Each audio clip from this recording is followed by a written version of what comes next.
You are now tuned in to the GNWY podcast. What's going on, everybody? Thank you so much for tuning in to this episode of the GNWY podcast. And today we have none other than an amazing guest all the way from Minnesota. But do not forget to like, rate, review, subscribe, do all the things so we can be able to get people's stories out more effectively. And today we have none other than the man, the myth, the legend, speaking all over the world, having 100 events a year since 2007. Okay, make some noise for my good friend, Marcus Montana, everybody. Yes, sir. How you doing, bro? What up? Doing great, sir. man. Doing great. Man, it's good to have you out, man. All the way in Oklahoma. Yeah. Thank y'all. I'm glad we were able to catch you on this second time that you've been here. Yeah. In the past couple months. Yeah. Appreciate the warm welcome. Yeah. Hey, we already prepping for winter. Man, bro. Yeah. I think the last time you came, it was way hotter too, right? Yeah. Well, last time I was out here was April, so maybe not as bad. Okay. Yeah. Okay, and you got our beautiful showers. Yes. Yeah. And a little bit of heat. So, bro, we just got done doing an event together, and you did an amazing job. You're a rapper, motivational speaker. If you could give these people a 30-second, elevator pitch of what Marcus Montana does.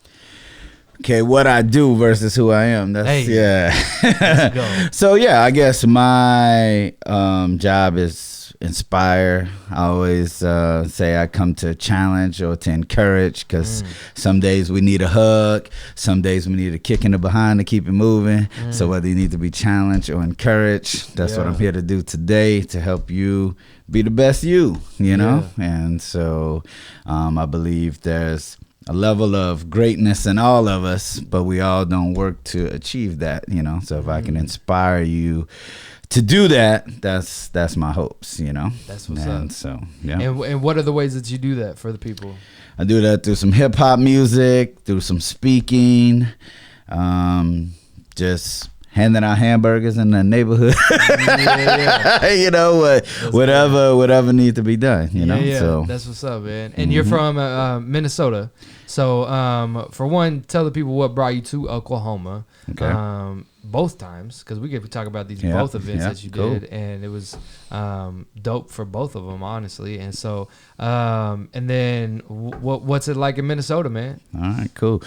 Yeah, down here in Oklahoma, the first time we came back in April, I worked for an organization called Pulse, and we was partnering with the students at OU to bring to do the event called Fill the Stadium, or FTS.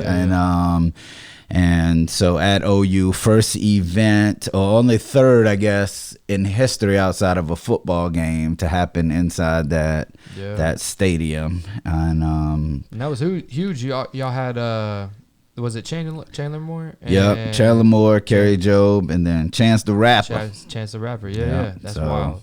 Yeah, that's dope. And then what part did you play in this whole event? Well, I work a part of the team that just helped organize and put it on. I did come that week and did a couple schools here in the area, kind of extra promo and stuff like that to get people out at the event. That's dope, man. And then this last Sunday, you were here for Unite OKC. Yep. And crushed it. So, tell people about... These are like big events that you were a part of, bro. I mean, the Fill the Stadium was what, 12,000 or how many people? I guess the numbers we got, it was around 20,000. 20,000, okay. Physical attenders, and then another 30,000 that watched live stream. That's dope. That's so dope. And so so it's cool to be a part of that. And then with the City Night of Worship OKC, that's actually where I met Amy at as part of the FTS event. And then so she had heard some of my music and was like, "Oh, this would be a good little mix into what we do." That's come dope. Down and do it. So. And then Unite OKC was like over 10,000 people. Yep. Bro, you been out here in these Oklahoma streets. That's what's up. Trying. I mean, I do a lot in the Midwest, and I pass through here more than I stop, and I'll be hoping to stop more. Through, but it just building the relationships and stuff around here to get up in here. That's good, man. That's good. And so, what's Minnesota like? It's the most beautiful place you can visit in the summertime. Okay. Excellent. Good to know. Good to know. Yeah, I mean, land of 10,000 lakes. So it's a lot of that. We have Mall of America, just the largest mall in the United States, maybe the world. Really? I know that there's a mall in Canada that be trying to compete, so some add a little bit and then they add a little bit.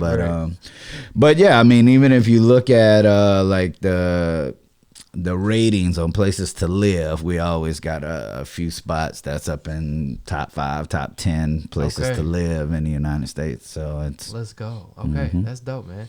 Okay, so tell us a bit about Marcus, Montana, bro. You grew up in? Did you grow up in Minnesota? No, I grew up in Louisiana, right north of New Orleans. Okay, and so a while ago now, grew up to single parent mom, which I was grateful. I just got to see her on Friday. So, but my mom had me. She was 19 when I was born, and so know what it's like to face the struggle and overcome, and she's a big influence in my life of somebody who didn't make no excuses and went to work, and so that's all I know how to do, good. That's what's up, man. Go to work. And so does that play a whole lot in your story that you go into schools talking about, and even in influence in your music and everything?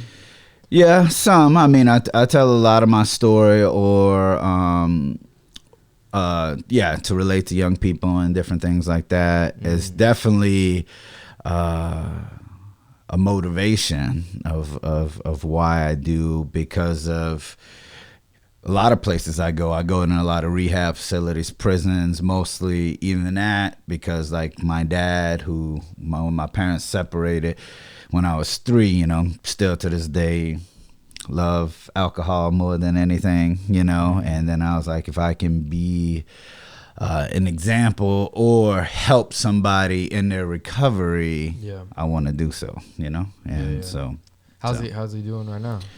Still making those same choices, so it'd be a little disappointing, and because like my oldest child is 10, he's only seen him like 3 times, because when I go to try to find him when we're down there as a family and stuff, he's usually off somewhere, so man, that is rough, man. With the with your background and everything. So wait, my bad. How many kids you got? 4. Okay. So that's what I was gonna say. That's so I've been married, this year, 12 years. Congrats, bro. Exciting. 4 kids, 3 boys and a girl. Yeah. Okay. So. Oh man, I feel bad for your wife. You got a lot of boys in there, man. But they easy. They always say them girls admit boys are easy to to go outside and play.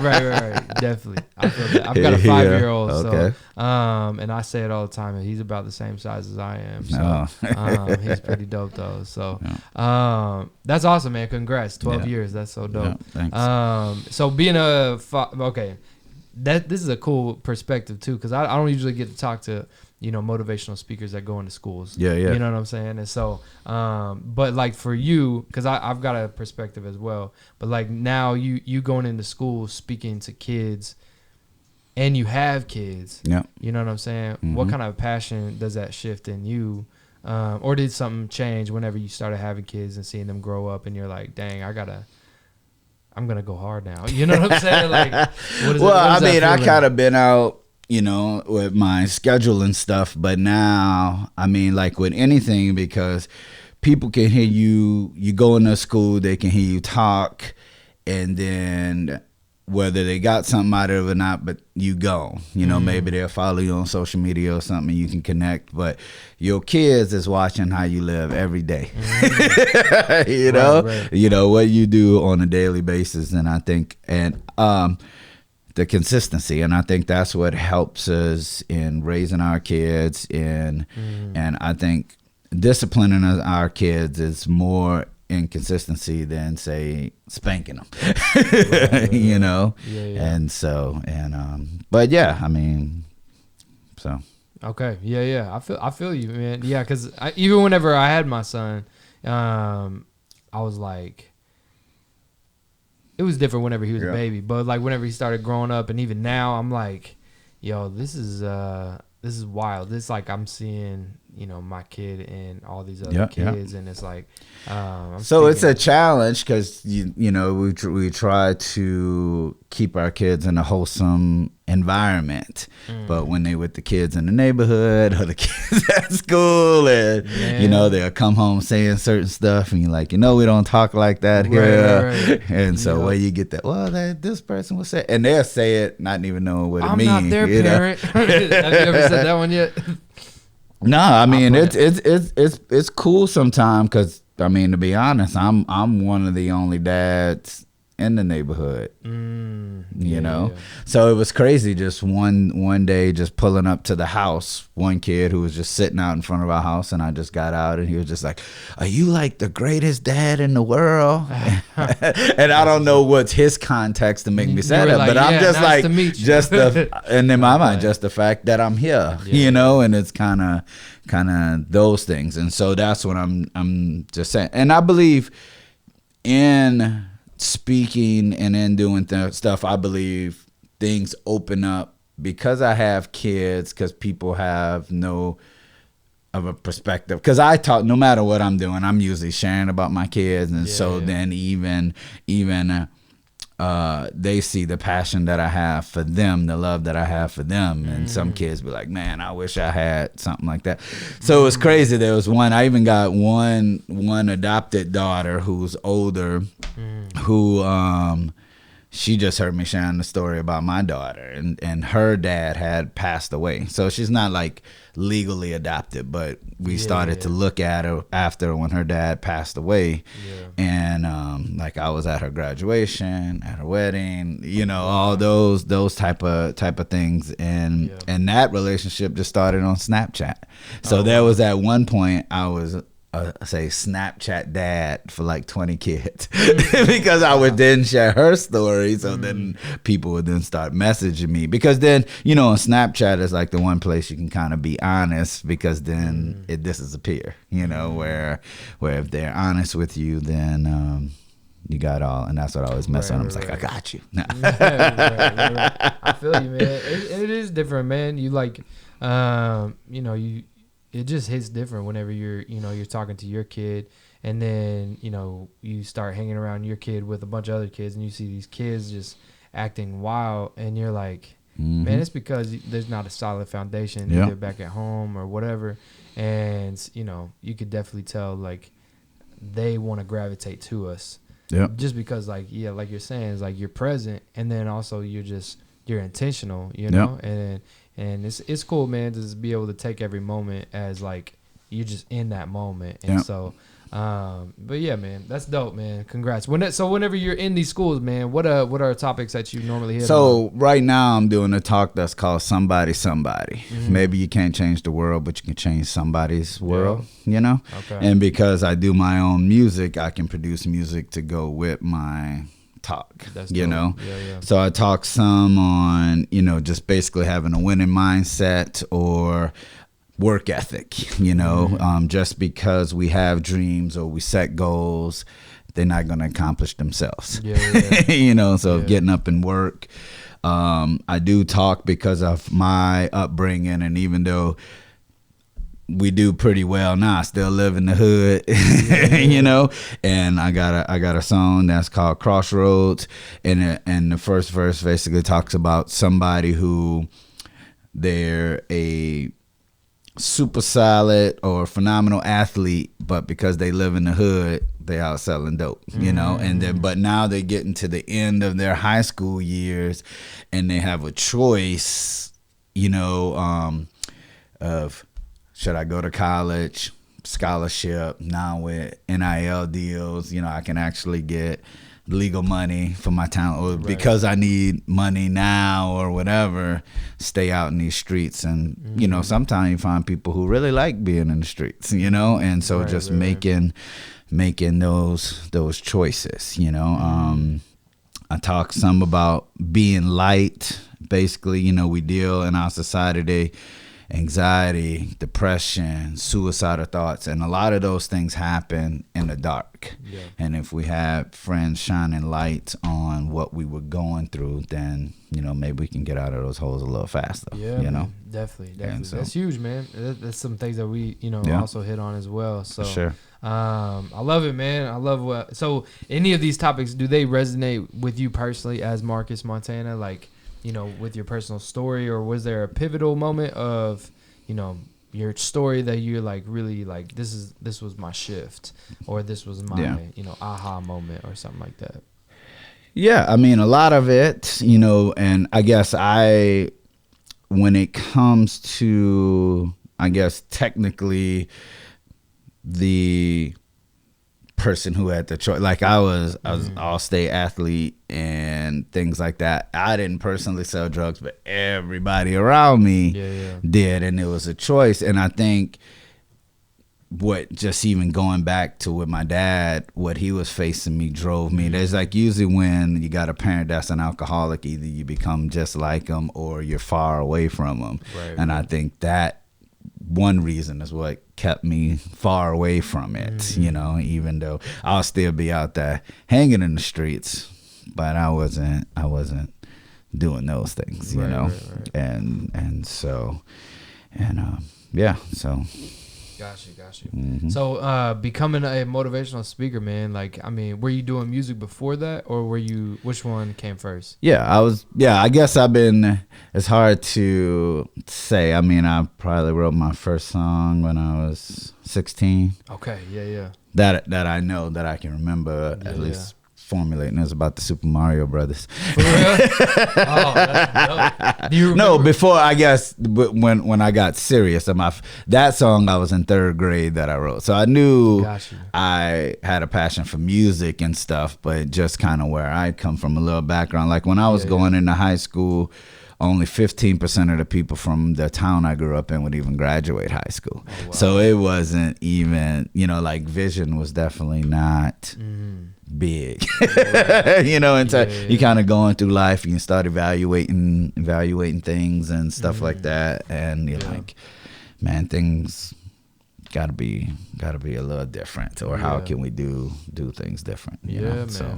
Okay, so we'll say that you did music first, and then so how did you get into motivational speaking? Were you just like, I want to be in these schools? Yeah, that's just like any place you can be to help somebody. And that's kind of how that, I mean, because that was never like my plan, but when you just look over at the overall scope, it's like, what's the different places I can be in to help young people, and especially because I used to do different things and training. So I do some artist development and things like that, of training artists and stuff like that. But most of the time, they'll be older, and so if you got somebody who been doing stuff for a while, they can be stuck in their ways of doing things, or a little bit here and there. But if you're like, well, if I can help young people set a foundation that they can build upon,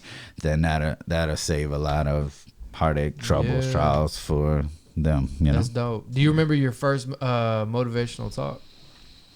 Yeah, it's probably 2014. 2014? Yeah, the school in North Dakota that I can remember.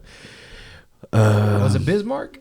Nope. Well, just west of Bismarck, probably 30 miles or so, 45 miles, halfway between Bismarck and Dickinson. Yeah. And so I just grew up doing a lot of church stuff. So when they're oh, you can't talk about this stuff in schools, anytime you would kind of have because that's where I had the big change happen in my life there, which you can't really share. Yeah. The big, I mean, kids can ask questions and stuff like that, but you can't come in there and go, this is what happened. But there's obviously, that's the ultimate change you can have. But there's practical things that we can do in life to better and put ourselves in better positions, So if I can save you the trouble that I went through. Right. So how'd it go in North Dakota?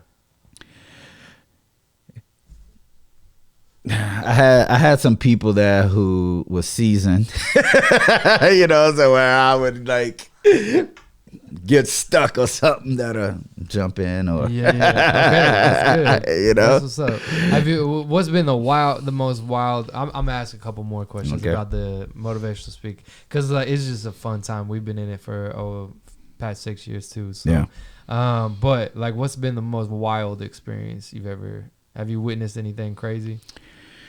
I was in the school just actually right down the street from where I live, Central High School in St. Paul, Minnesota. It was just kind of had been getting wild. And there's actually a friend of mine who I was just there in support who was speaking, and the friend of mine was sharing a personal story about something with him and his dad, and something had happened. And this one kid who say was a troublemaker in the school, and not just a troublemaker, because we can say troublemaker, and that could be somebody who just like to talk in class a lot. Right, but this guy was really more trouble in the neighborhood too than just in class, and was really known, for his reputation, but just to even, but because I just feel like when something hits home, with you, and there's a personal story, like sometimes we would laugh to save ourselves from crying, and this guy who had this reputation was like literally laughing while this guy was sharing his personal story. And how like if you're telling an intimate story about somebody in your family and it seemed like somebody laughing, and you can kind of tell it's like just hurting, just hurting. Yeah. And because he couldn't even relate to that story of that he's sharing about his dad, and so that was kind of most on a serious way, like, it can get real in a school assembly, because he literally, and I guess this raised my respect for the friend of mine, because he does schools. He's usually goes from a comedic angle, so he's telling lots of jokes and stuff like that. And for this guy and for him, he literally jumped off the stage, went all the way down and talked to the students, I'm sharing a personal story. So when you jump down and come down in there with somebody who's invites altercations, but the kid respected him and and stood down, so I mean, you always kind of get those, I feel like, people who are like that. So if you're getting to a vulnerable part in their life and they don't know how to respond, it's usually out of just something random. Like now they're becoming a disruption, so they don't have to deal with it or things like that. So it's been a few, not nothing I guess crazier than that, but you'll get some disruptions most of the time though, people because you're doing some hip hop and stuff and things like that, kind of just respect what's happening. Right. I was gonna tell a random story because we just recently had this happen, and it's never happened in the past 6 years. But there's a fight that broke out, and it was funny because it was obviously not funny. Yeah. But we were playing the cha-cha slide. Oh. And that's usually get everybody in a good mood. Yeah, gets a great mood. And so I'm playing this cha-cha slide song, right? And then everybody's cha-chaing, going to the left, going to the right, backing it up, all the things. And then I hear go to the left or stomp twice or whatever, like bomb, bomb. And then I look up and then I start seeing chairs fly and then fists flying and then a big group of people just coming in together. And I was like, wait a second. And then one of our guys on our team, his name's Chase. He's got blonde curly hair. and he's a lot taller than all these kids, and so all I see is this like ramen noodle like thing just running across the thing, and I was like, wait a second, he has got training for being able to be in these situations and so anyways, and then he's over there, and I'm like, wait a second, Chase, I thought he's getting beat up. And so anyways, I let the song play out, pull it down a little bit, but walked over there. Yeah, he almost get hit by a chair. And so but bro's really quick, and so he grabbed it. But yeah, this little short girl like started swinging. That's the ones that started it. This little girl was swinging on this tall dude, and so it was a wild time. First time this ever happened. Yeah, I had been, I guess, bringing that up. It was when I was actually in middle school at a school assembly. Some guys got into because usually you be trying to figure out, well, when you're gonna get into an altercation, when can you make it happen? And it was just like, why nobody, and then just was going at it because everybody in the school was in the gym, and then they literally jumped out onto the basketball court. and was swinging because I guess they end up close enough to be arguing in the bleachers, and then just jumped down. So that's what's up. In the middle of a school assembly, man. That's wild. So right before it began, though, while people were still filing in and stuff, so it wasn't like random the guy out there speaking. right. Right. You have a purpose. No, I don't. right. But that's what threw me off. I was like, this is over Cha-Cha Slide? Like, bro, not DJ Casper. You can't do that.